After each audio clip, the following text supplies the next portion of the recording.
kami, Kau adalah Raja kami. Kau segala-galanya bagi kami. Terima kasih Bapa, terima kasih. Kau terlalu ajaib bagi kami Tuhan. Kami kagumi Engkau. Bapa, saatnya kami akan mendengarkan firman-Mu. Bicaralah sama kami. Sampaikan apa yang Bapa mau. Singkapkan semua kebenaran dan biarkan kebenaran-Mu menguasai setiap pikiran, perasaan, dan seluruh kehidupan kami.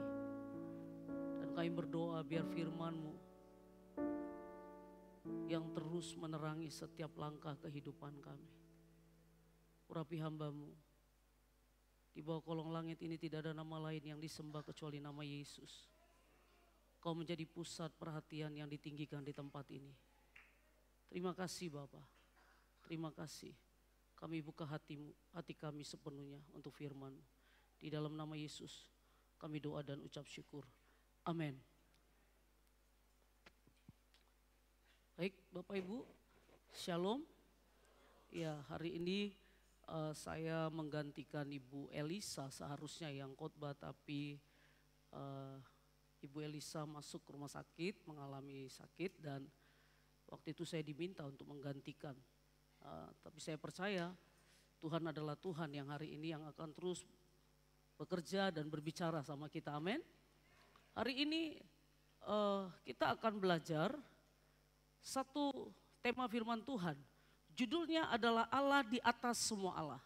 Allah di atas semua Allah. Artinya tidak ada yang lain kecuali Allah hanya satu.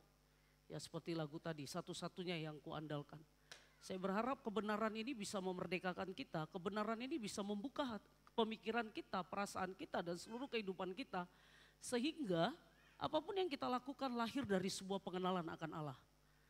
Hari ini Bapak Ibu, kita akan belajar dari Yesaya satu pasal, tapi dari mulai Yesaya pasal 40 ayat 12 sampai ayat yang ke-31. Ya, saya akan cepat membaca. Tetapi orang-orang yang menanti-nantikan Tuhan mendapat kekuatan baru. Mereka seumpama raja wali yang naik terbang dengan kekuatan sayapnya. Mereka berlari dan tidak menjadi lesu. Mereka berjalan dan tidak menjadi lelah. Alkitab katakan, ada yang saya warnai, orang-orang yang menanti-nantikan Tuhan. Bapak Ibu, ketika seseorang menanti-nantikan sesuatu, tentu pada waktu misalnya saya menantikan seseorang, saya perlu mengenal siapa orang ini. Kenapa?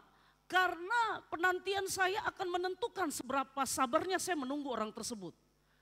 Kalau saya nggak kenal siapa orang yang saya nantikan, saya akan cepat kecewa. Saya akan cepat mengalami sesuatu yang mungkin ketidaksetiaan dan akhirnya saya nggak mau tunggu orang itu. Jadi pada waktu menanti-nantikan perlu pengenalan kepada siapa dan apa yang sedang kita nantikan. Ayat ini, perikop ini kembali seperti beberapa bulan khotbah kita bulan Januari tema kita. Bahwa tahun ini tema kita ini. Ayat ini ditulis dalam satu kondisi orang-orang Israel mengalami satu titik di mana mereka ada dalam pembuangan di Babel. Sama temanya. Hari ini kita akan lihat. Di dalam apa yang bisa kita lihat? Inilah keadaan orang Israel pada waktu itu di dalam perikop ini. Dikatakan, mengapa engkau berkata demikian hai Yakub, dan berkata begini hai Israel. Jadi orang Israel mereka bilang, hidupku tersembunyi dari Tuhan dan hakku tidak diperhatikan Allahku. Mereka bilang hidup mereka tersembunyi dari Tuhan. Sepertinya ada satu situasi kondisi, bukan sepertinya. Memang saat itu orang Israel sedang mengalami satu titik terendah dalam kehidupan mereka. Karena mereka ada di dalam pembuangan. Mereka ada dalam satu tawanan. Kalau kita lihat apa yang membuat mereka berkata sepertinya hidup mereka tersembunyi dari Allah. Mungkin kita pernah berpikir sama kayak mereka. Mungkin kita pernah berkata sama seperti mereka. Kita mungkin bilang, Allah sepertinya jauh dari aku. Allah sepertinya tidak berpihak kepada aku. Di mana Allah pada waktu aku mengalami situasi sulit. Di mana Allah pada waktu aku mengalami kekecewaan. Di mana Allah pada waktu aku mengalami masa-masa yang tidak enak dalam hidup aku. Masa-masa kritis dalam hidup aku. Kemudian kalau kita lihat, Israel itu dalam pembuangan di Babel. Ditawan. Dan mereka mengalami satu kelelahan. Orang kalau udah lelah, supaya kita nanti ngerti kenapa ayat yang tadi dikatakan nanti-nantikan Tuhan. Supaya waktu kita jalan gak lelah, waktu kita lari gak lesu. Orang Israel sedang mengalami satu kelelahan. Kenapa mereka lelah? Ada satu fakta, pada waktu mereka ada di kerajaan Babel ditawan, mereka dibuat kerja paksa, kerja rodi, tenaganya dihabisin sama kerajaan Babel. Jadi situasi yang membuat mereka sangat lelah. Kemudian mereka diperlakukan kasar, namanya tawanan. Mereka sangat diperlakukan amat tidak adil. Kemudian kecewa. Kenapa mereka kecewa?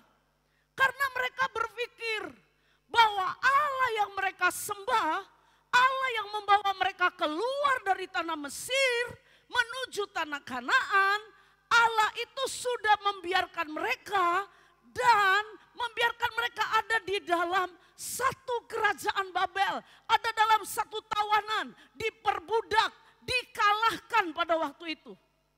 Mereka berpikir Allah sudah tidak lagi berpihak kepada mereka. Makanya mereka berkata, hidupku tersembunyi dari Tuhan. Mungkin kita mengalami hal yang sama. Saya nggak tahu seberapa kecewanya kita hari-hari ini. Saya nggak tahu apa yang menyebabkan Bapak Ibu kecewa. Mungkin Bapak Ibu kecewa kepada para pemimpin, mungkin pemimpin di kantor, mungkin Bapak Ibu kecewa sama pasangan, mungkin Bapak Ibu kecewa dengan hidup, mungkin Bapak Ibu kecewa kenapa aku sakit, mungkin Bapak Ibu kecewa kenapa keadaanku seperti ini, mungkin Bapak Ibu merasa lelah, letih. Karena apa? Ada beban berat, ada sesuatu yang membuat kita rasa pengen bebas. Mungkin ada orang-orang di tempat ini yang pernah mengalami. Pengen setel itu, dia punya kepala saking udah penatnya. Rasanya pengen bilang nih kepala kalau bisa di setel sebentar. Supaya bisa tenang saking lelahnya berpikir. Keadaan mana yang kita alami? Adakah kita kecewa di tempat ini? Adakah kita lelah? Adakah kita diperlakukan kasar? Ada orang-orang yang bisa diperlakukan kasar dengan pasangannya. Ada anak-anak yang bisa kecewa diperlakukan kasar dengan pimpinannya. Dengan siapa saja. Keadaan ini mungkin sama seperti kita dan mulai kita bertanya kepada Tuhan. Kenapa hidupku tersembunyi dari Tuhan? Kenapa hakku tidak diperhatikan oleh Allahku? Padahal aku melayani, aku doa, aku mencintai Tuhan.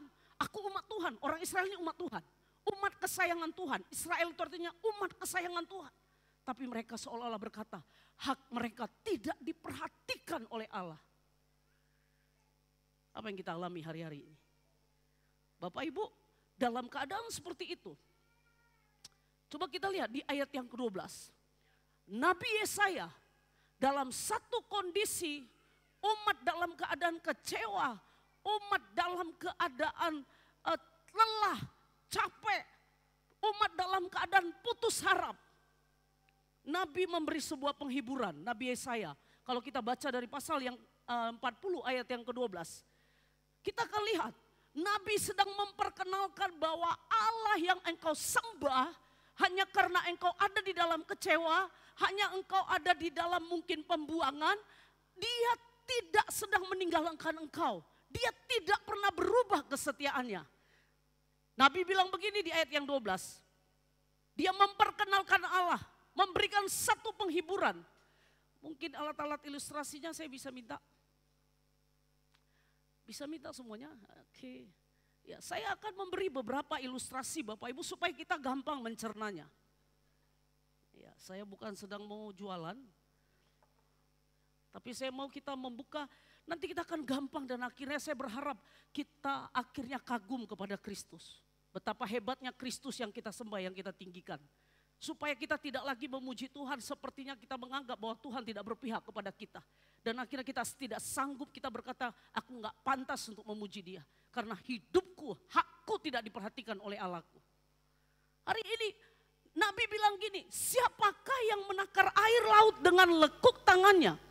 Bapak Ibu coba lihat. Dan mengukur langit dengan jengkal. Menyukat debu tanah tanah dengan takaran. Menyukat itu mengambil dengan 3 jari. Ini menyukat. Ambil dengan 3 jari. Biasanya begini kan, kalau kita ngambil sesuatu, ya kalau Tuhan nggak perlu biasa kita ngambil gini kan. Tergantung. Kalau misalnya pesta kita mau ambil atas apa-apa, nah itu biasa kita ambil begini. Tapi ini menyukat hanya menggunakan 3 jari. Dibilang menyukat debu tanah dengan takaran, menimbang gunung-gunung dengan dacing, atau bukit-bukit dengan neraca. Siapa yang dapat mengatur roh Tuhan atau memberi petunjuk kepadanya sebagai penasihat? Bapak Ibu, pada waktu umat dalam keadaan kecewa, mereka mulai mempertanyakan Tuhan. Nabi Yesaya datang memberi penghiburan kepada umat yang dalam keadaan tertawan. Nabi Yesaya datang memperkenalkan bahwa Allah adalah Allah yang tidak pernah berubah. Sekalipun tempat mereka ada di pembuangan, Allah tetap Allah. Sekalipun mereka ada dalam kekecewaan, sekalipun mereka ada dalam pembuangan, sekalipun mereka dalam keadaan lelah, Allah tetap Allah. Dikatakan dia menimbang gunung-gunung dengan dacing. Apa itu dacing? Dacing itu adalah sejenis timbangan yang biasa digunakan di pasar-pasar. Ini timbangannya nih ya. Kalau ibu-ibu beli cabai, inilah dacing. Yang biasa digunakan di pasar-pasar di Indonesia itu namanya dacing. Jadi dikatakan apa? Dia menimbang gunung-gunung dengan nanti kita lihat apa sih maknanya. Supaya kita mengerti bahwa dia adalah Allah. Kalau kita lihat Bapak Ibu, siapa Allah dalam perikop ini? Dari pasal 40 ayat 12 sampai. Yang pertama, kuasanya tidak terbatas. Supaya nanti kita bisa mengerti kepada siapa kita berharap. Yang pertama, Yesaya bilang kuasanya tidak terbatas. Tadi ayat yang tadi dikatakan, siapa yang menakar air laut? Yang pertama, Tuhan menakar air laut. Laut yang pertama, kemudian dengan lekuk tangannya dia mengukur langit. Laut, langit, kemudian dengan jengkal menyukat debu tanah. Menyukat debu tanah ini tanah ini saya ambil ini. Menyukat dia begini. Kecil banget buat dia segala sesuatu. Menyukat debu tanah dengan takaran, menimbang gunung-gunung dengan dacing atau bukit-bukit dengan neraca. Apa yang bisa kita pelajari dengan ayat ini Bapak Ibu? Yang pertama, Allah itu maha besar. Laut, lautan, langit, daratan, semua ada dalam kendalinya. Alkitab yang bilang, siapa yang mengukur air laut? Dengan lekuk tangannya mengukur langit, laut, langit, debu ini bicara daratan. Laut, langit itu air, langit dan daratan itu semua ada dalam kendali Tuhan. Kemudian dikatakan dengan mudah dia dapat memindahkan gunung dan bukit seperti pedagang mengumpul dagangannya. Dikatakan begini, menyukat debu tanah dengan takaran, menimbang gunung-gunung dengan dacing. Jadi Tuhan itu, gunung itu, dia waktu dia menciptakan itu ibaratnya gunung itu sama Tuhan. Dia kayak ambil aja begini nih gunung, dia bisa pindahin gunung hanya dengan 3 tangannya. Kemudian dia bisa ukur di kemari. Semuanya. Dan yang lebih luar biasa adalah kalau kita lihat, dia adalah dengan mudah dia tadi memindahkan gunung. Artinya mungkin kita berbicara gunung, seringkali kita berbicara persoalan, tekanan, keletihan, kelesuan, problem, beban berat, merasa sendiri, merasa Tuhan tidak perhatikan, merasa apapun itu. Saya mau katakan dengan 3 tangannya, kata Yesaya kepada umat yang sedang menderita itu, aku bisa pindahkan semua gunung. Semua persoalan, semua penyakit, semua beban, aku bisa pindahkan. Enggak perlu bantuan siapapun. Cukup dengan 3 tanganku ini. Wow. Apa alasan bagi orang Israel? Berkata, mengapa engkau tidak membela aku? Kenapa engkau meninggalkan aku Tuhan? Kemudian dikatakan, semua diciptakan dengan tepat, terukur dan seimbang. Dikatakan begini, menyukat debu tanah dengan takaran. Jadi dia menaruh tanah Bapak Ibu. Waktu saya renungkan ini saya katakan amazing. Untuk dia ciptakan tanah di muka bumi untuk berimbang dengan bumi. Dia tahu takarannya berapa. Debu harus ada di tanah. Di muka bumi ini, ngebayangin gak? Keren banget. Untuk dia ciptakan debu-debu daratan. Dia desain. Semuanya berimbang. Semuanya tepat. Kemudian semuanya terukur.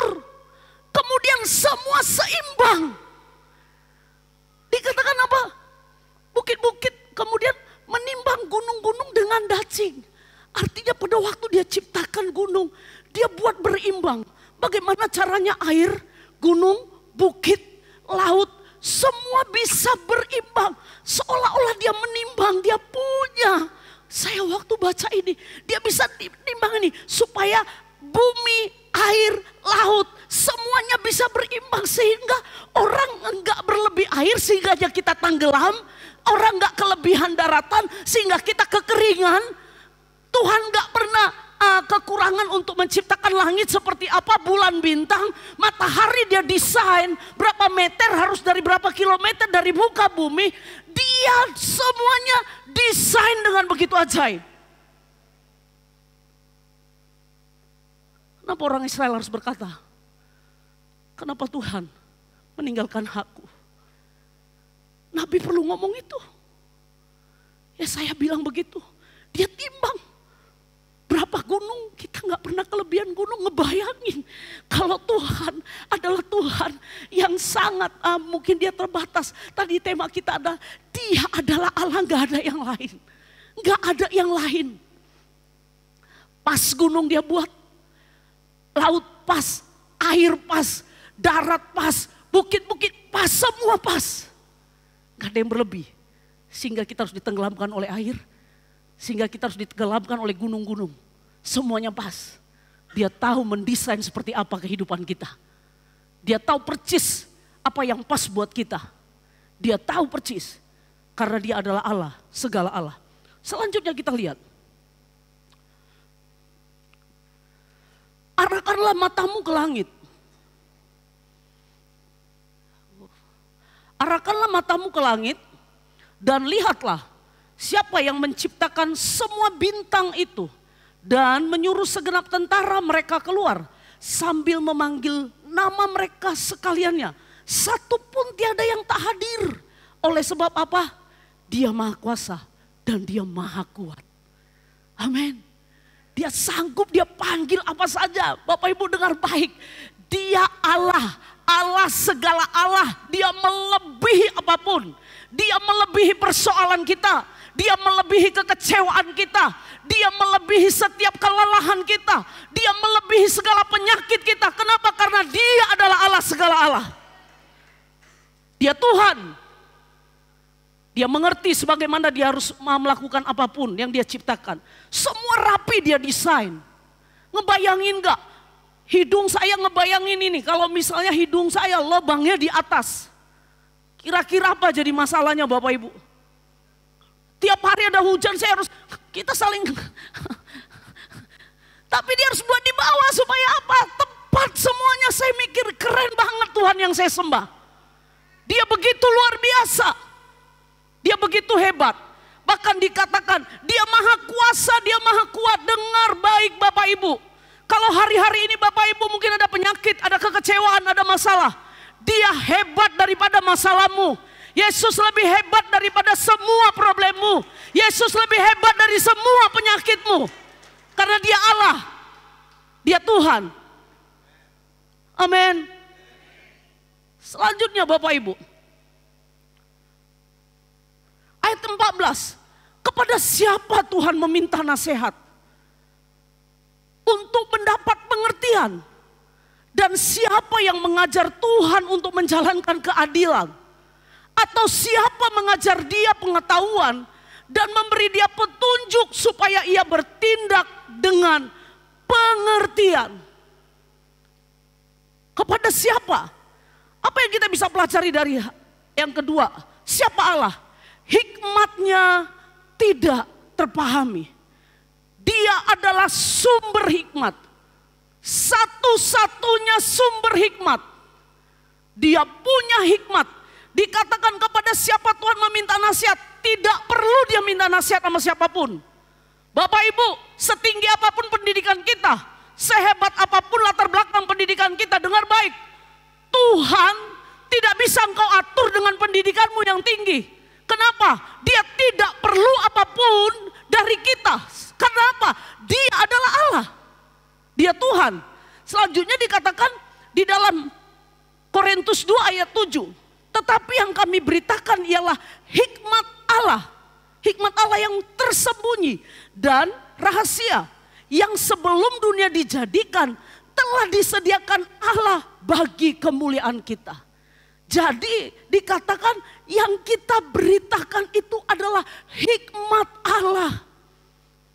Allah yang punya segala pengertian, Allah yang punya segala pengetahuan. Dia nggak perlu ditambahkan pengetahuan apapun, dia nggak perlu ditambah pengertian apapun. Kenapa? Karena dia adalah Allah segala Allah sumber hikmat. Dia adalah Tuhan. Allah tidak perlu diberitahukan. Bapak Ibu dengar baik.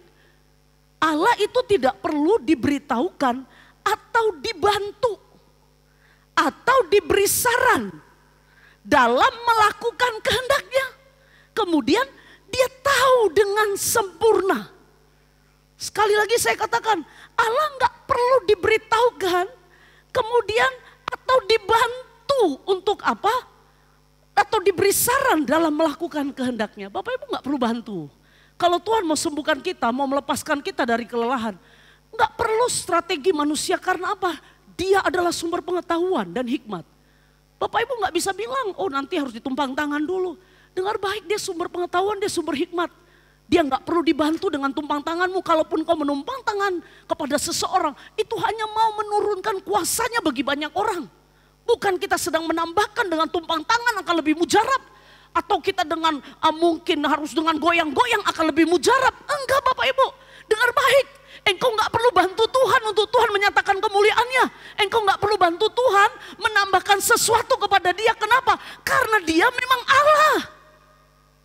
Kalau engkau menumpangkan tangan, itu karena engkau mendapat hikmat dari dia untuk melakukannya. Bisa ngerti ya Bapak Ibu ya? Supaya jangan kita berpikir, oh tumpang tangan saya dulu baru semua sembuh.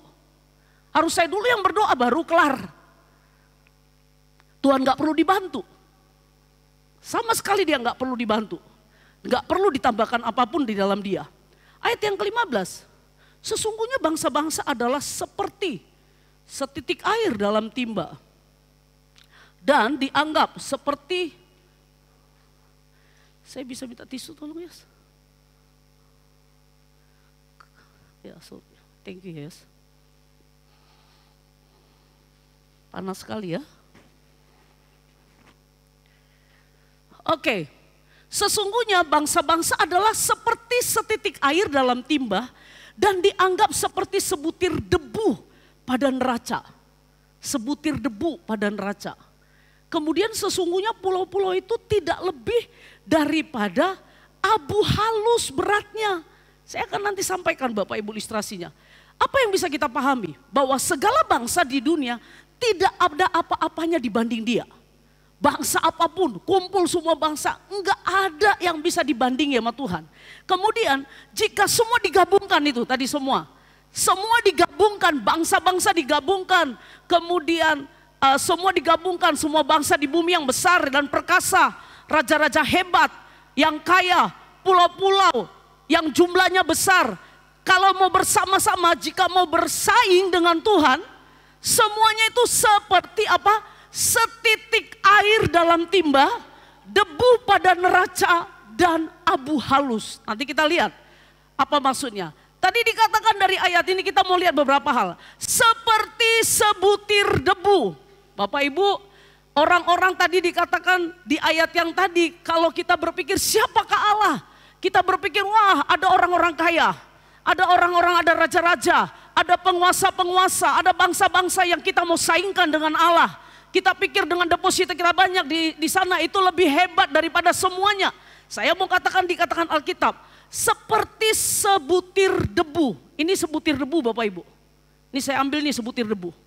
Kekuatan-kekuatan yang kita miliki pada waktu kita menyelesaikan masalah, kita tidak mengandalkan dia, tidak menantikan dia di ayat yang tadi.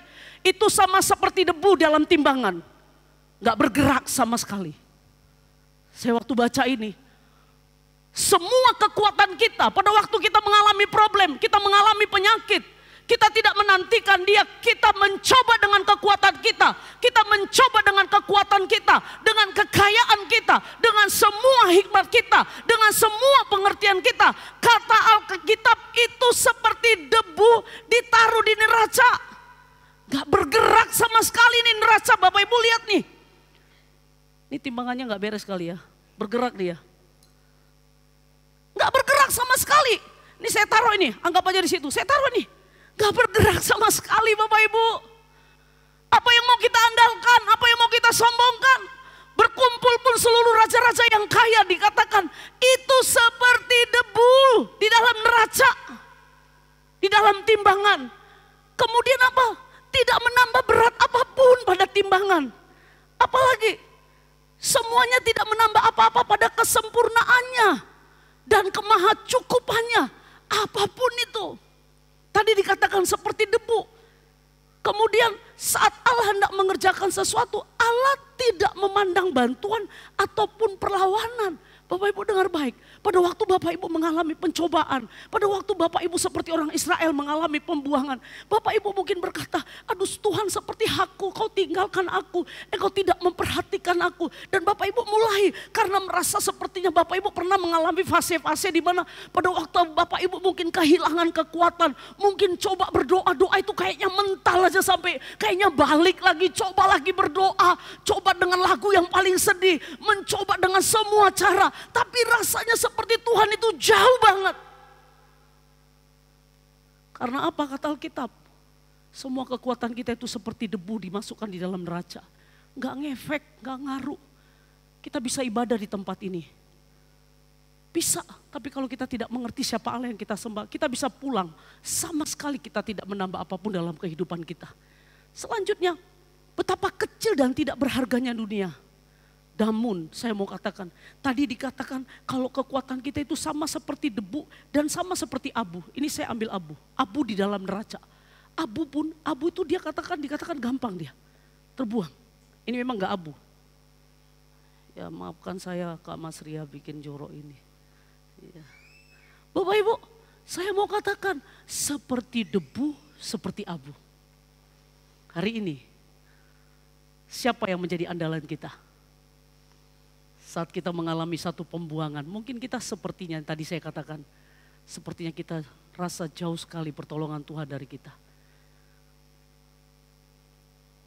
Sorry yang tadi dibawa, saya bilang betapa kecil dan tidak berharganya dunia, apapun yang kita miliki. Namun demi menebus kita, Ia telah mengaruniakan anaknya. Sebentar.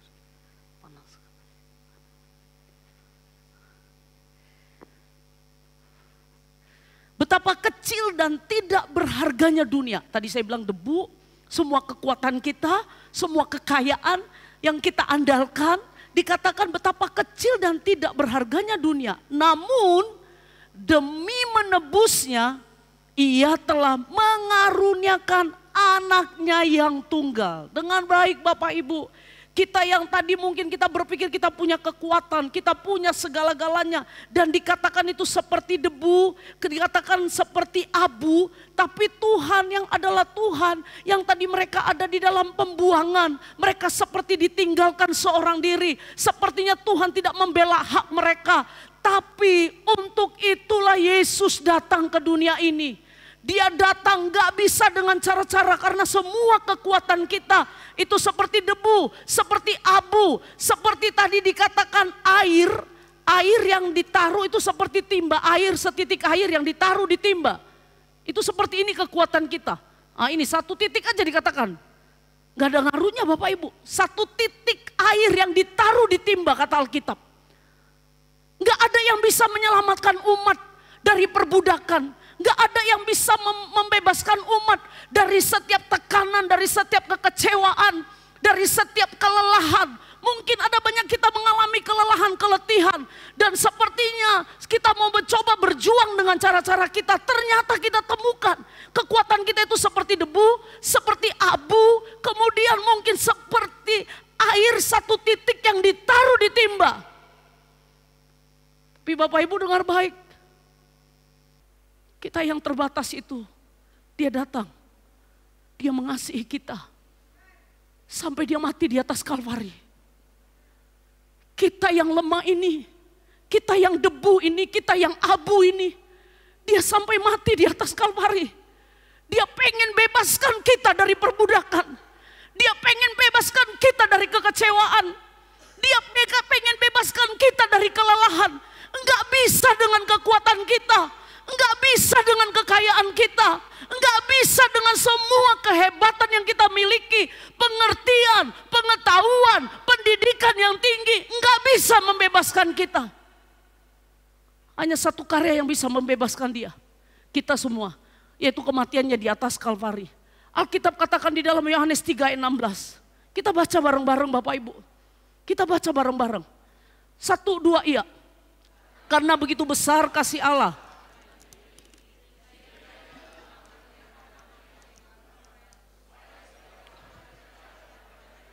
Tidak binasa, melainkan beroleh hidup yang kekal.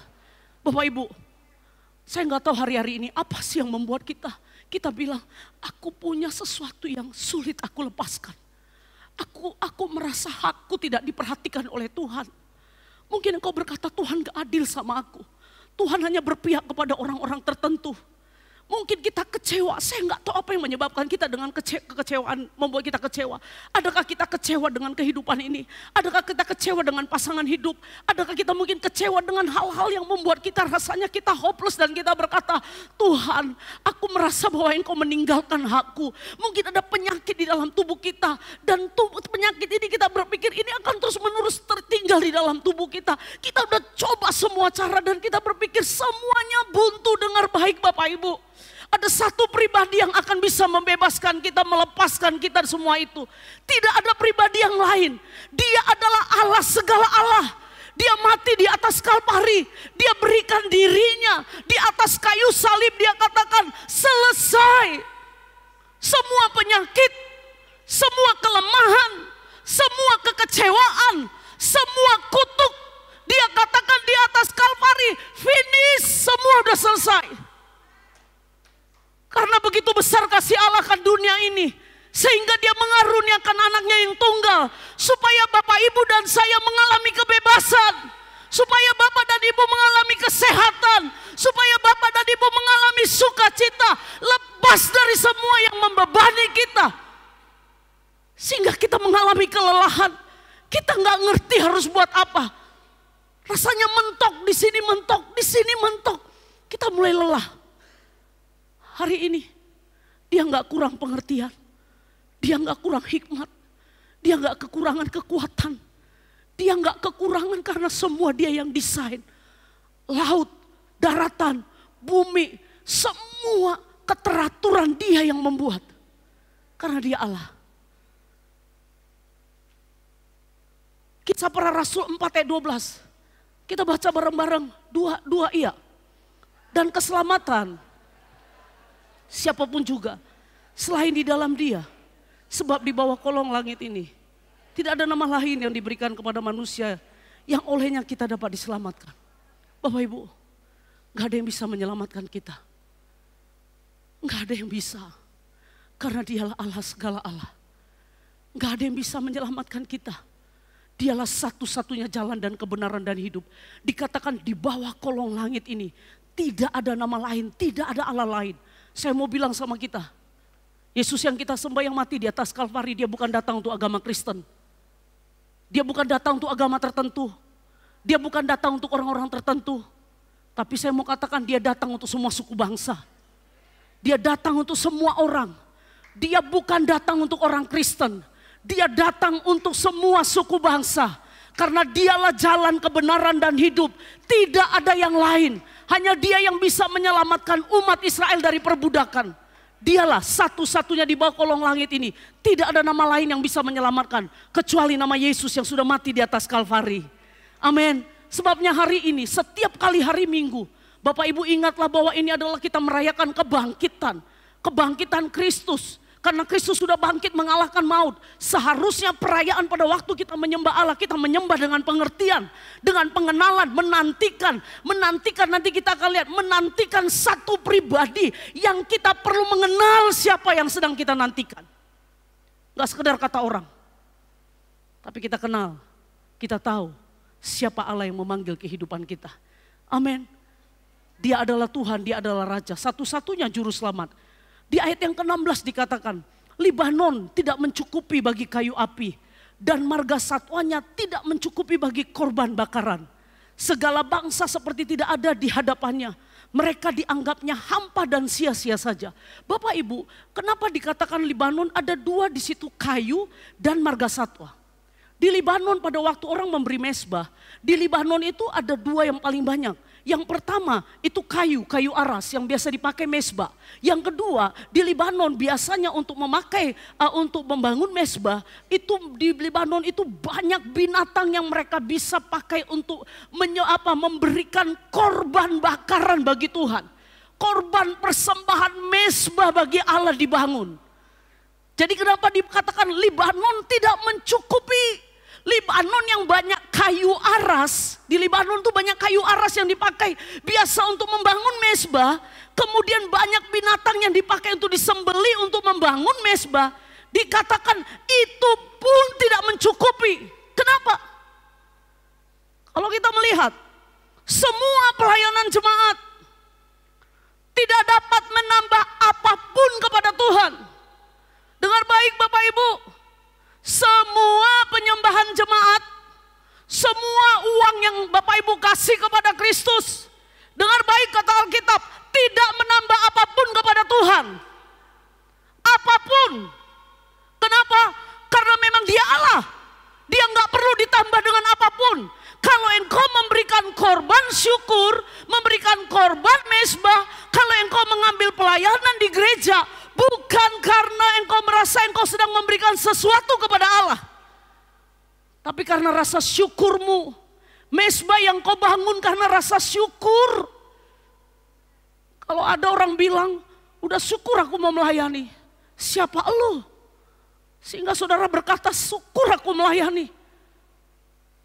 Dikatakan Libanon yang banyak kayu aras, yang biasa dibangun pakai mezbah, itu pun dikatakan tidak cukup. Kenapa? Semua pelayanan jemaat itu tidak dapat menambah apapun kepadanya. Dan tidak akan mengubah kesempurnaannya yang tidak terbatas. Bapak Ibu, hanya karena engkau memberikan persembahan persepuluhan, hanya karena engkau melayani, engkau berpikir engkau sedang mengubah hati Tuhan dengan baik. Dia nggak pernah berubah, dia tetap Allah. Dia tetap Allah. Engkau sedang tidak menambahkan apapun. Yang tadi seperti tadi dikatakan, debu itu debu semua yang kita lakukan. Nggak nambah apa-apa. Kenapa? Karena memang dia Allah. Dia Tuhan. Kadang-kadang kalau kita ada masalah, kita sering berpikir kita sogok Tuhan, udah lama nggak kasih perpuluhan. Kasih perpuluhan dengan harapan Tuhan berubah hatinya menolong kita. Halo?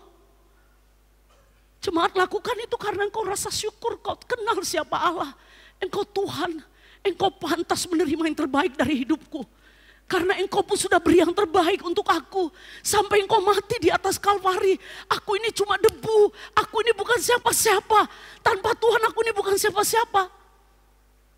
Tapi kalau aku bisa memberi, ini semua karena rasa syukur dan cintaku kepada engkau Tuhan. Karena ternyata kayu aras di Libanon dan marga satwanya itu tidak cukup. Tidak cukup untuk menyatakan siapa Tuhan. Tidak cukup pelayanan apapun. Sebabnya saya bilang semua para pelayan, gak ada yang perlu engkau megahkan. Gak ada yang perlu kita banggakan, kita ini cuma debu. Kita ini cuma abu. Kita ini cuma abu yang sebentar hidupnya cuma 70 tahun. Kalau engkau masih diberi kesempatan untuk melayani, dengar baik. Berikan terbaik buat dia. Persembahkan yang terbaik. Beri yang terbaik. Apapun kekecewaan yang sedang kau alami. Apapun sakit yang sedang kau alami. Apapun problem yang sedang kau alami. Dia tetap pantas menerima yang terbaik dari hidupmu. Amin. dia pantas menerima yang terbaik. Apapun yang kita pakai untuk menghormati Allah, semuanya itu enggak cukup untuk menambah kesempurnaannya. Kenapa? Karena dia memang sempurna. Apapun dikatakan yang kita pakai untuk menghormati Allah, nggak ada yang bisa, nggak bisa. Kita nggak sedang menambahkan. Di situ menambahkan sesuatu yang supaya dia sempurna. Kenapa? Dia memang sempurna Bapak Ibu. Di dalam dia ada segala sesuatu. Tadi dikatakan langit, laut, semuanya punya dia. Dia yang menimbang, dia yang mengukur semua sehingga bisa terukur. Bumi, laut bisa seimbang. Daratan dengan laut bisa berimbang. Sehingga semua bumi bisa menampung. Dia tahu berapa jarak matahari sehingga kita tidak kepanasan yang begitu luar biasa. Gak ada yang Bapak Ibu perlu tambahkan. Gak ada yang perlu. Kalau Bapak Ibu sedang sembah dia, Bapak Ibu sedang membuka dengan kebesaran dia. Kalau semua jemaat pada waktu hari Minggu dengan pengertian ini pada waktu kita menyembah Allah, sebenarnya kita sedang membuka ruang bagi dia yang maha kuasa itu. Kita sedang bilang, ini aku Tuhan, aku izinkan engkau bertata. Dikatakan Allah bertata dalam pujian. Saya pernah katakan Allah bertata, pujian itu artinya kita sedang memberi duduk satu posisi. Kita bilang sama Tuhan, berkuasa dalam hidupku. Ini aku punya sakit Tuhan. Ini aku punya kecewa. Tuhan, ini aku punya masalah. Tuhan, ini aku punya problem. Tuhan, aku punya begini-begini. Waktu kita sedang sembah dia, kita sedang membuka ruang kemahakuasaannya untuk menguasai seluruh kehidupan kita. Kita sedang membuka ruang kemahakuasaannya untuk menyembuhkan semua penyakit kita. Bukan karena pengertian dan pengetahuan kita. Kita nggak perlu menambahkan apapun kepada dia karena memang dia adalah Allah. Satu-satunya Allah yang bisa kita percaya, yang bisa kita andalkan. Amin. Hari-hari siapa di antara Bapak Ibu yang sedang mengalami kekecewaan? Mungkin ada harapan-harapan. Nanti Bapak Ibu nanti coba renungkan nanti sementara dengar khotbah. Coba renungkan hari ini. Apa yang sedang Bapak Ibu harapkan dengan Tuhan? Adakah engkau mengharapkan sesuatu? Adakah mungkin engkau mengharapkan, ada mungkin keletihan, ada sesuatu yang sedang kau harapkan. Coba nanti renungkan. Dan seandainya, nanti kita coba, seandainya apa yang Bapak Ibu inginkan itu tidak dijawab Tuhan sampai mati. Mampukah engkau tetap berkata, kau tetap Allah. Engkau tetap Allah. Engkau tetap Allah. Selanjutnya Bapak Ibu, ayat 18. Jadi dengan siapa hendak kau mensamakan Allah? Dan apa yang dapat kamu anggap serupa dengan dia? Patungkah? Tukang besi menuangnya dan pandai emas melapisinya dengan emas, membuat rantai-rantai perak untuknya. Orang yang mendirikan arca memilih kayu yang tidak lekas busuk, mencari tukang yang ahli dan menegakkan patung. Nah pada waktu itu umat karena ada dalam pembuangan, mereka mencoba membuat patung-patung untuk mereka bisa bebas dari pembuangan, untuk mereka bisa lepas dari kekecewaan, untuk mereka bisa lepas dari semua apa yang mengintimidasi mereka. Tuhan bilang, dengan apa kau bisa samakan aku? Hari ini Bapak Ibu, apa yang bisa kita lihat? Arca itu adalah patung. Jadi ini merupakan satu karya seni yang digunakan untuk memuja Tuhan. Jadi pada waktu membuat patung arca itu beda dengan membuat seperti patung biasa. Karena dianggap patung, kalau kita buat patung biasa, itu karya seni. Tapi arca itu adalah patung yang dibuat dengan sengaja untuk menyembah, menjadikan dia patung, menjadikan dia Tuhan. Makanya Tuhan bilang, dengan siapa engkau samakan aku? Dengan arca. Dengan patung yang kau buat untuk menyembah dia, enggak bisa. Artinya apa yang bisa kita pelajari? Dia yang membuat pembesar-pembesar menjadi tidak ada dan yang menjadikan hakim. Terus saya lompat ayat 25. Dengan siapa hendak kau samakan aku? Berkali-kali Tuhan bilang. Karena umat menyembah patung, menyembah berhala, mencoba keluar dengan cara-cara mereka. Dengan siapa Tuhan, saudara Bapak Ibu mau menyamakan Tuhan? Selanjutnya, orang inilah Bapak Ibu. Mungkin kita pernah bilang, saya pernah bilang berapa minggu yang lalu khotbah. Mungkin kita bilang, aku gak punya berhala-berhala Ibu Pendeta. Aku gak punya sesuatu yang mungkin kekuatan-kekuatan gaib. Aku gak punya itu. Tapi saya mau katakan ini bisa jadi berhala. Mungkin kita gak punya patung-patung yang dalam bentuk fisik. Dikatakan orang-orang sombong, ini orang-orang sombong yang merasa diri paling hebat, paling pintar, paling rohani. Nah orang-orang sombong itu bisa menjadikan diri mereka sejajar dengan Allah. Merasa kalau nggak ada dia pelayanan nggak akan jalan. Halo, ini kadang-kadang nggak kebaca, hatimu yang tahu. Apakah engkau mau menggeser Allah dari gereja ini? Semua orang bisa nggak baca, semua orang bisa nggak tahu. Orang sombong seringkali mau mencoba mensejajarkan dirinya dengan Allah. Dengan seolah-olah berkata kalau tidak ada aku di gereja ini nggak akan jadi apa-apa.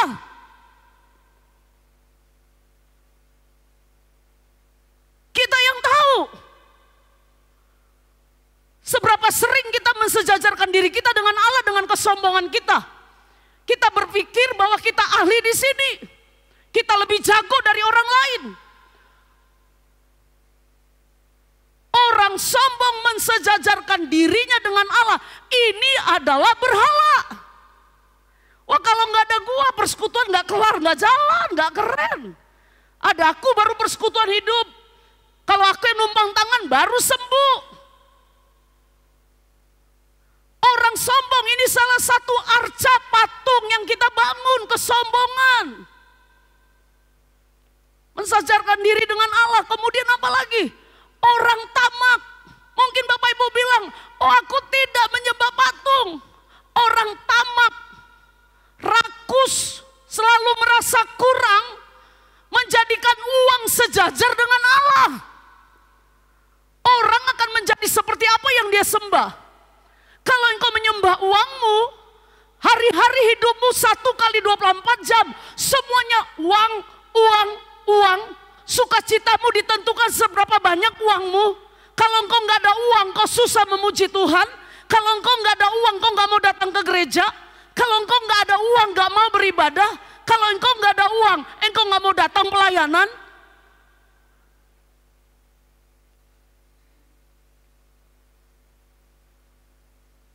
Suruh datang doa puasa, nggak bisa kerja. Suruh datang doa pelayan, nggak bisa kerja. Parahnya kita lihat kayaknya sibuknya luar biasa. Tabungannya sama aja, jumlahnya biasa aja. Tamak, rakus. Kita bilang kita tidak menyembah berhala. Coba tanya diri kita. Berapa banyak waktu yang kita kasih sama Tuhan. Kayak orang Israel nih. Pengen ditolong, tapi gak pernah mau datang menantikan Tuhan. Belagu banget, sombong, angkuh. Padahal lemah. Ada masalah, ada kekecewaan. Ada dalam perbudakan, tapi sombongnya luar biasa.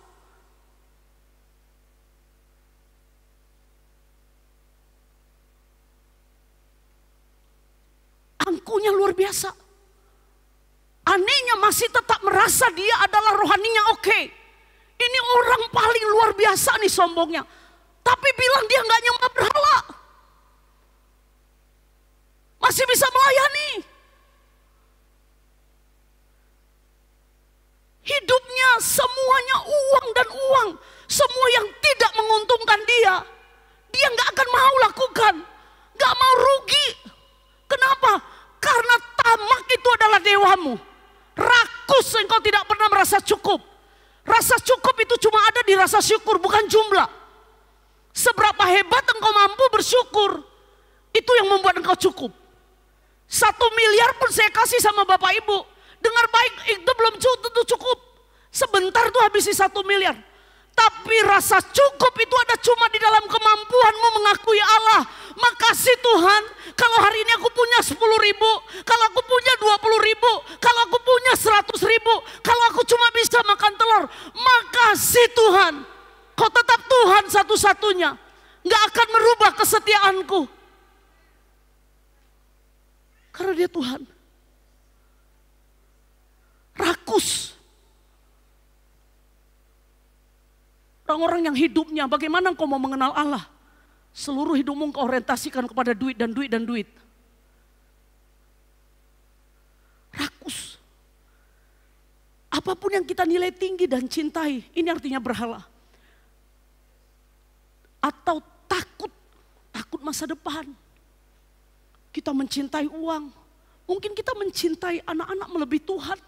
Mungkin kita mencintai pasangan kita melebihi Tuhan. Dikatakan apapun yang kita atau kita berharap pada sesuatu yang melebihi Allah, itu adalah penghinaan bagi Allah. Dan itulah dewa. Apa Bapak Ibu? Bapak Ibu kalau kerja bisa dari pagi matahari terbit dan matahari terbenam. Tapi kalau ditanya baca Alkitab gak sih? Berdoa gak sih? Enggak pernah sibuk soalnya. HP di tangan kita. Ini sekarang HP ini bisa kita gunakan baca Alkitab. Masalahnya kita ini terlalu sombong. Terlalu angkuh. Lelah, miskin, capek. Pengen ditolong tapi gak pernah datang kepada yang sumber pertolongan.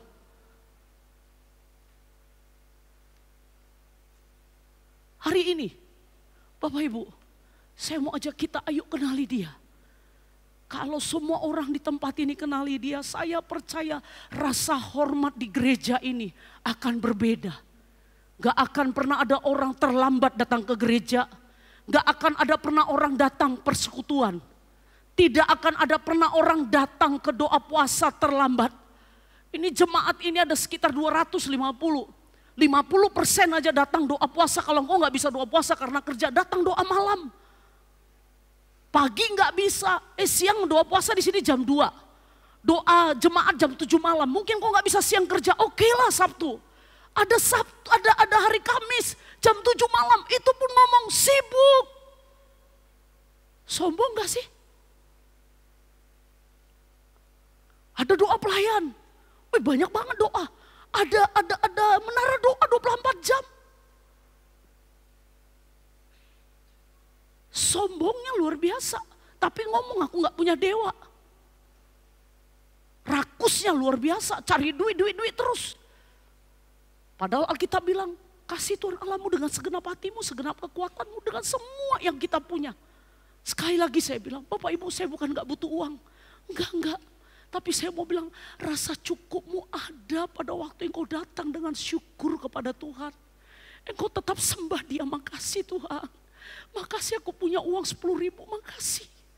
Makasih kalau aku masih punya uang 1 juta, makasih. Uang 10.000, 1 juta, 1 miliar gak akan mengubah aku cintaku kepadamu. Kau tetap satu-satunya Allah dalam hidupku. Amin.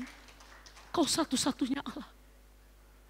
Halo Bapak Ibu, dengan kasih Kristus saya mau sampaikan di tempat ini. Kalau ada di tempat ini engkau sakit dan engkau merasa kecewa dengan Tuhan. Kalau ada di tempat ini mungkin dapurmu pun gak ngebul. Gak ada orang yang tahu engkau melayani tapi engkau berkata, uangku aja gak ada untuk sekolah anakku. Uangku aja gak ada untuk beli beras. Uangku aja gak ada, dengar baik. Rasa syukurmu ada di dalam ucapan syukur kepada rasa cukupmu ada dalam ucapan syukur. Dia udah mati untuk penyakitmu. Dia udah mati apalagi cuma uang sekolah. Sekarang dia pengen engkau datang menantikan dia dengan sebuah pengenalan akan Allah yang benar. Datang sama dia. Saya ajak jemaat di tempat ini. Ayo kita doa yuk bareng-bareng yuk. Kita rindukan ini kebangunan. Yuk doa bareng-bareng yuk. Yuk kita nantikan Tuhan bareng-bareng yuk sampai Tuhan lakukan kebangunan rohani. Ayo bareng-bareng. Biar sama-sama kita ada di kebangunan itu.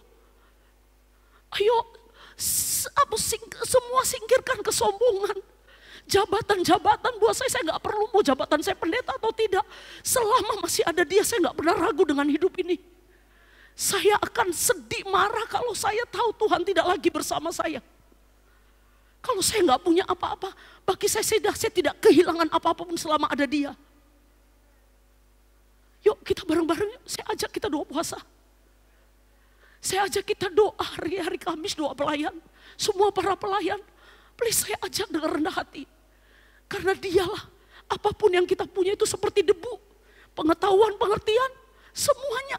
Itu seperti taruh air, 1 titik ditimba, gak ngaruh apapun. Yang dia rindukan kita datang menantikan dia. Sedikit lagi Bapak Ibu, tidakkah kau tahu dan tidakkah kau dengar? Tuhan ialah Allah kekal yang menciptakan bumi dari ujung ke ujung. Ia tidak menjadi lelah. Tuhan gak pernah lelah. Atau Tuhan gak pernah lesu. Kalau Bapak Ibu sama saya pernah lelah, pernah lesu, dia gak pernah lelah. Alkitab katakan Daud berkata, aku melayangkan mataku ke gunung-gunung. Dari manakah datang pertolonganku? Pertolonganku ialah datang dari Tuhan. Dia penjagaku, dia tidak pernah tertidur, dia tidak pernah terlelap. Amin. Amin. Bapak Ibu, hari ini apa yang harus kita lakukan? Di dalam Yesaya 40 ayat 31. Tetapi orang-orang yang menanti-nantikan Tuhan mendapat kekuatan baru. Kalau Bapak Ibu tadi menantikan, saya katakan pada waktu menantikan, saya perlu mengerti dengan sadar siapa yang sedang saya nantikan. Dikatakan orang yang menantikan Tuhan mendapat kekuatan baru, seumpama Raja Wali yang naik terbang. Kalau kita menantikan Tuhan, Tuhan yang kita nantikan tadi kita udah kenal siapa dia. Dia punya langit, dia punya bumi. Dia yang udah mati di atas Kalvari. Dia yang sudah menyelesaikan semua penyakit kelemahan kita. Dia yang sudah mengerjakan semua dengan sempurna. Nantikan dia, kasih ruang sama dia. Bilang sama dia, Tuhan ini aku Tuhan. Aku perlu engkau. Aku gak bisa apa-apa di luar Tuhan. I'm nothing without you. Aku bukan siapa-siapa tanpa Tuhan. Aku gak bisa buat apa-apa. Aku gak bisa melayani tanpa Tuhan masuk di dalam hidupku. Nantikan dia, nantikan Tuhan. Pada waktu engkau letih, pada waktu engkau lesu, engkau berjalan bersama dengan Tuhan. Dia akan memberikan kekuatan baru. Istilah saya ibarat kalau engkau datang kepada Allah, datang kepada Tuhan yang adalah sumber segala sesuatu. Pada waktu engkau kering, dia seperti mengairi. Dia pasti waktu engkau doa baca Alkitab, dia seperti mengairi kekeringanmu. Engkau dibasahi tiap hari airmu, engkau terus mengalami. Dia adalah air kehidupan itu pada waktu engkau kering. Engkau datang ke hadiratnya, engkau sedang mengizinkan hidupmu dibasahi oleh dia. Dan pada waktu engkau dibasahi oleh dia, saya mau bilang gak usah terkejut pada waktu kita sembah dia. Karena kita tahu siapa dia. Ada orang-orang yang bisa disembuhkan di tempat ini tanpa engkau dijamah. Karena apa? Dia tidak perlu diatur oleh satu sistem. Karena dia adalah pemilik sistem itu. Dia tahu segala secara sesuatu. Amin. Nantikan dia. Izinkan dia membasahi hatimu yang kering. Izinkan dia membalut kekecewaanmu. Nantikan dia. Izinkan dia memberikan satu pengertian kepada dirimu sehingga engkau bisa mengerti siapa Allah yang kau sembah. Kalau engkau sedang mengalami kekeringan rohani, enggak usah sombong. Datang kepada dia, buka hatimu hari ini. Kalau hari ini engkau berkata, Tuhan aku butuh mujizatmu. Apa yang harus engkau lakukan? Agar kita dapat mengalami kuasanya dan kehebatannya di dalam pengenalan akan Allah tadi. Hanya satu hal hari ini yang saya mau ajarkan sama kita. Sebelum saya tutup. Nantikan Tuhan dalam pengenalan yang benar. Bukan kosong. Nantikan dia. Aku tahu siapa yang ku nanti. Nantikan dia. Dalam bahasa Ibrani, menantikan itu artinya kafa.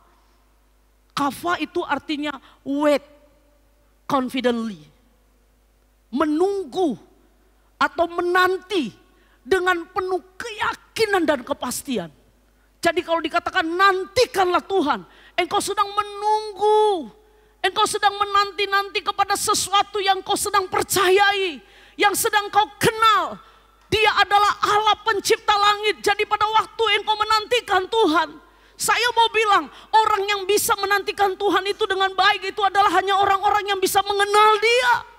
Enggak hari ini datang doa, besok enggak. Hari ini datang, besok enggak. Pokoknya kapan mood aja. Nantikan Tuhan. Karena dia sumber segalanya. Kafa. Menunggu dengan kepastian. Aku percaya pasti kebangunan rohani terjadi. Doa puasa 2023 belum juga terjadi. Doa lagi, nantikan lagi, doa lagi. Kenapa? Karena pada waktu kita menantikan dia, kita sedang buka ruang buat dia untuk dia yang berkuasa melakukan kebangunan rohani di tengah-tengah kita. Amin. Amin. Nantikan Tuhan. Kemudian saat itu karena orang Israel, saya nggak bacain lagi karena saya sudah katakan. Mereka berpikir bahwa Tuhan itu rasanya sudah meninggalkan mereka. Perlu menantikan Tuhan dengan pengertian. Ayat yang terakhir. Masalahnya, kenapa kita enggan menantikan Tuhan? Ini yang terakhir. Bapak Ibu, why? Kita tahu kok siapa Allah. Kita tahu kita terbatas, kita debu, kita abu. Kita cuma pasir. yang ditaruh di neraca. Gak ada apa-apanya kekuatan kehebatan kita. Tapi kenapa kita enggan menantikan Tuhan? Kenapa kita enggan datang kepada Dia? Kenapa kita enggan untuk menyembah Dia, untuk membaca Alkitab, untuk mengenal Dia, tentu baca Alkitab, bersekutu dengan Dia. Kenapa kita kendal? Karena kita dangkal dalam pengenalan akan Dia. Ayatnya itu di ayat yang ke-30. Waktu saya baca ini, saya pikir ini bicara usia. Saya mencoba beberapa pengertian. Dikatakan orang-orang muda menjadi lelah dan lesu dan teruna-teruna jatuh tersandung. Ternyata di sini adalah orang-orang muda, adalah orang-orang yang masih dangkal pengenalan akan Allahnya. Ini bukan usia. Jadi kenapa kita gampang letih? Sedikit ada masalah nggak nampak di gereja, nggak gereja. Sedikit ada masalah nggak datang ibadah. Sedikit ada tekanan, aku nggak mau melayani. Sedikit ada perbedaan, aku nggak mau melayani. Karena apa? Dangkal akan pengenalan kita akan Tuhan. Makanya dikatakan orang-orang muda menjadi lelah. Orang-orang muda menjadi lesu. Orang-orang yang dangkal pengenalan akan Allahnya, dia gampang letih, dia gampang lesu, dan gampang terjatuh dan tersandung. Karena gak dia kenal siapa Allahnya. Hari ini saya ajak kita, yuk kita mengenal Allah kita. Nantikan Dia. Kenapa kita enggan menantikan Dia? Karena kita gak kenal siapa Dia. Yesaya 30 ayat 15-16. Yesaya 30 ayat 15-16. Kita baca ini ayat yang terakhir. Dua. Iya. Sebab beginilah firman Tuhan Allah yang Maha Kudus, Allah Israel. Dengan bertobat dan tinggal diam, kamu akan diselamatkan. Dalam tinggal tenang dan percaya terletak kekuatanmu. Tetapi kamu enggan. Kamu berkata, bukan, kami mau naik kuda dan lari cepat. Maka kamu akan lari dan lenyap. Kami mau mengendarai kuda tangkas, maka para pengejarmu akan lebih tangkas lagi. Jadi dikatakan Yesaya, sebab beginilah firman Tuhan Allah yang Maha Kudus Allah Israel, dengan bertobat dan tinggal diam. Bertobat. Kalau Bapak Ibu tadi ada berhala-berhala kesombongan, rakus, yang membuat kita enggan datang kepada Allah. Sibuk. Orang Batak bilang hepot together. Hepot pantang gak hepot, macam dialah pemilik bumi ini semua. Sampai gak punya waktu, hepot.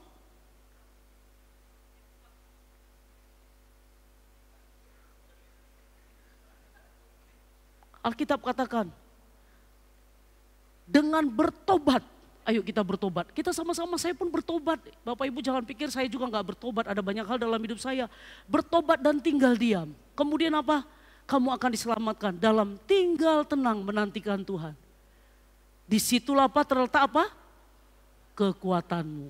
Masalahnya kita enggan. Apa itu enggan? Ya apa itu enggan? Yuk kita sama-sama baca. Dua, iya. Tidak mau, tidak sudi, tidak suka. Jadi Alkitab bilang, kenapa kita nggak menanti-nantikan Tuhan? Gak usah ngomong, gak usah bilang apa, memang nggak mau. Orang bilang di mana kemauan di situ ada jalan. Untuk ketidakmauan, saya bisa membuat 1001 alasan untuk meneguhkan ketidakmauan. Tapi ketika saya mau, saya akan mencari jalan dengan 1001 alasan supaya jalan saya temukan. Tapi kalau udah nggak mau, ayo datang doa 1000 kali pun dibilang di sini. Gak bisa. Karena apa? Engkau enggan. Apa itu enggan? Gak mau. Gak peduli. Gak suka. Hari ini kita mau bertobat sama-sama. Kita mau menantikan Tuhan. Amin. Amin. Kita mau nantikan Tuhan. Kita akan lihat semua tempat-tempat doa kita akan diisi dengan orang-orang yang mengenal siapa Allahnya. Amin. Amin. Kita berdoa. Saya undang semua kita bangkit berdiri. Kita angkat pujian yang tadi satu-satunya yang kuandalkan.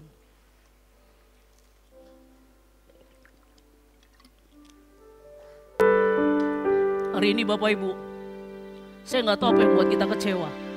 Saya nggak tahu apa yang menjadi masalah kita. Saya nggak tahu apa yang menjadi tantangan-tantangan yang sementara kita hidupi. Mungkin ada sakit, penyakit. Dan Bapak Ibu mungkin seperti orang Israel kehilangan harapan. kehilangan kepercayaan, dan mencoba dengan semua cara. Dan akhirnya Bapak Ibu tetap menemukan kekecewaan. Hari ini datang kepada kuasa salib Kristus. Alkitab katakan orang-orang yang menanti-nantikan Tuhan, dia seumpama Raja Wali. Ketika dia berjalan dia tidak pernah letih, ketika dia berlari tidak pernah merasa lesu. Karena apa? Allah adalah Allah satu-satunya. Dia tidak pernah kehilangan akal untuk menolong kita. Dia tidak pernah kehilangan akal untuk membuat sebuah kebangunan rohani di tempat ini. Karena dia Allah, dia sanggup melakukan apapun. Dia sanggup membebaskan kita, melepaskan kita. Dia sanggup melepaskan kita dari ketidakpedulian, ketidakmauan, atau kesombongan. Hari ini datang kepada dia, datang kepada kasih karunia Allah.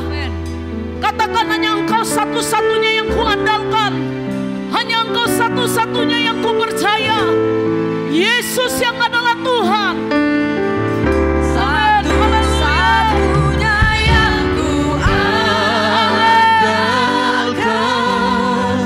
Satu-satunya yang kupercaya. Engkau sumber kekuatan, sumber pengharapan, sumber kedamaian. Satu-satunya yang kuandalkan. Satu-satunya yang kupercaya. Engkau Tuhan memberkati. Tuhan penyembuhku. Tuhan pemulihku. Angkat pujian ini, katakan satu-satunya. Satu-satunya yang Kenali dia, kenali dia Allah. Satu-satunya yang kupercaya. Engkau sumber kekuatan, sumber pengharapan, sumber kedamaian. Sembah dia dalam pengenalan yang benar. Dia Allah. Di dalam dia ada segala-galanya. Satu-satunya yang kupercaya. Engkau Tuhan memberkati. Tuhan penyembuhku. Tuhan pemulihku.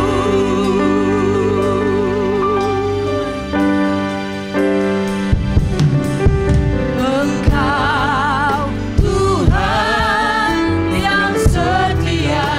Datang kepada dia. Waktumu Buka ruang hatimu kepada dia. yang terbaik. Amin. Engkau Tuhan sandaranku. Dan ku hanya akan berharap padamu. Engkau Tuhan. Engkau Tuhan Bawa seluruh yang hidupmu. setia.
tempat ini. Kenali siapa Allahmu. Kenali siapa yang memanggil hidupmu. Kenali dia, nantikan dia.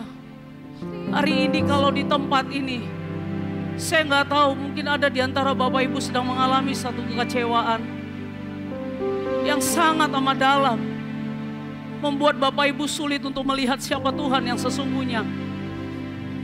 Mungkin karena persoalan-persoalan hidup di dalam kehidupanmu. Kekecewaan itu yang membuat engkau mengalami stagnan di dalam Tuhan.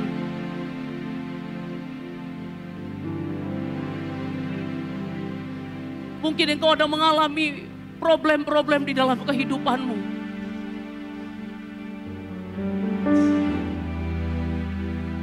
Masalah-masalah hubungan antara suami mungkin dengan istri, anak-anak, atau dengan pimpinanmu di kantor, atau dengan bisnismu. Engkau punya problem-problem dan engkau berkata seperti orang Israel, mengapa Tuhan sepertinya meninggalkan aku? Kenapa Tuhan sepertinya tidak memperhatikan aku? Dengar baik, dia tidak pernah tidak memperhatikan engkau.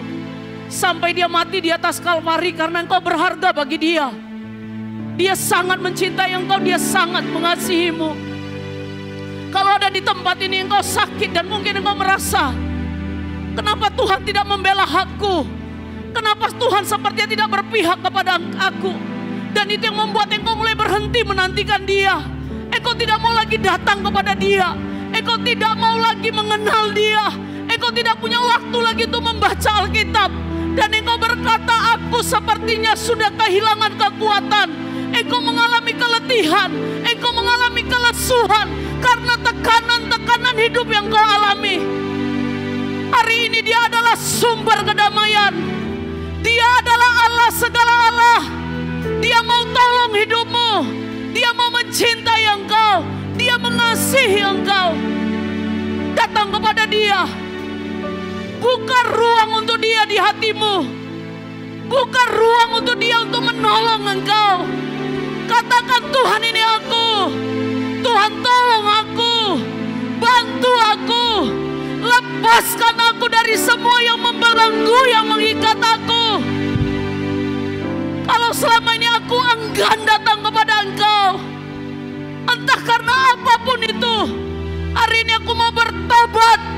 Dengan rendah hati aku mau datang kepadamu, Bapa. Datang kepada dia. Sembah dia. Tinggikan dia.